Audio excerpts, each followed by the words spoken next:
دوستان اگر نیمکتی چیزی شما صابون رزین کار میکنید، این یه محصول که من الان آزمایش کردم چیز خوبیه.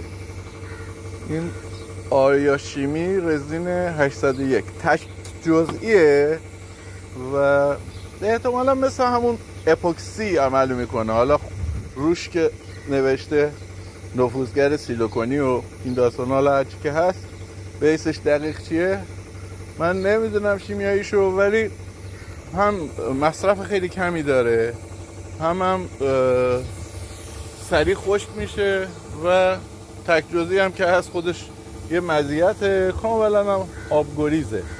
حالا اگر دوامش نمیدونم چند ساله اونم خوب باشه که دیگه همه مزایا رو داره.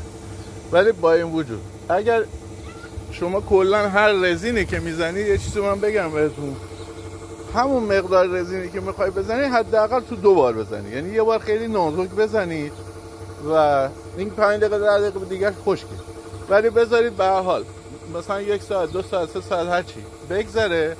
وقتی رزین اولی رو میزنی یه سری حباب توش میزنه بالا، یعنی بالاش به اصطلاح کروی این حبابه میاد بالا، چه دیده بشه چه نشه.